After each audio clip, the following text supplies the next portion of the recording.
In Martin Scorsese's The Irishman, there is a scene during a montage of sorts whose purpose is to showcase the power of Russell Bufalino, in which a man is shown getting a shave. The man standing next to him walks away inconspicuously, out of the barber shop and into the hall, where he is passed by two men who enter the barber shop, and then a few seconds later we hear screams and gunshots. Clearly this was an orchestrated mafia hit, with the man who walked away from the man getting a shave, perhaps a bodyguard, in on the plan, and the two men he passes during the actual killing. But who was the man who got killed? Well, after this scene, Frank Sheeran, as part of his narration, says he was someone called Anastasia, and Russell Bufalino was called after his death to calm things down so a war wouldn't start. The man's full name was Albert Anastasia, also known as the Mad Hatter. I have a profile on him on my channel if you're interested, detailing key events in his life, but in short, Anastasia was one of the most feared and ruthless gangsters in American history.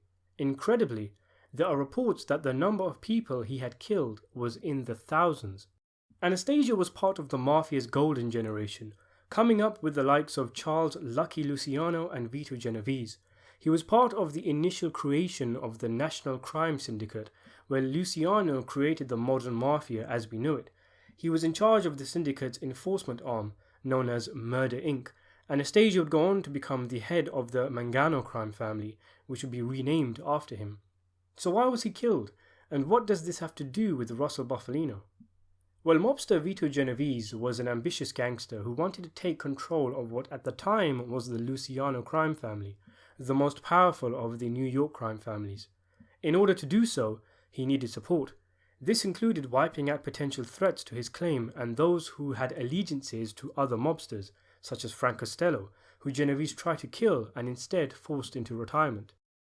Anastasia was also a key threat that Genovese would need to overcome, and he used the Mad Hatter's brutal reputation against him, launching a smear campaign where he painted him as an unstable killer who was drawing too much law enforcement attention to the mob.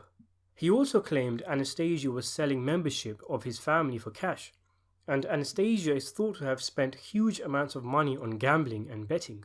Genovese won the support of one of Anastasia's capos, Carlo Gambino, who was promised the leadership of the Anastasia crime family if he helped Genovese. In addition to this, Genovese also won the support of Meyer Lansky, one of the earliest associates of Charles Luciano, which was crucial for Genovese. Anastasia and Lansky had fallen out over a dispute over profit shares from casinos in Cuba. Anastasia's demands for bigger percentages and his opening of new casinos when Lansky refused swayed the Jewish gangster to side with Genovese. On October the 25th, 1957, Anastasia settled into a chair of the barbershop in the Park Sheridan Hotel in Manhattan. His driver took a walk, leaving him without protection, and two men, covering their faces allegedly, rushed in and, shoving the barber out the way, fired a flurry of bullets at Anastasia.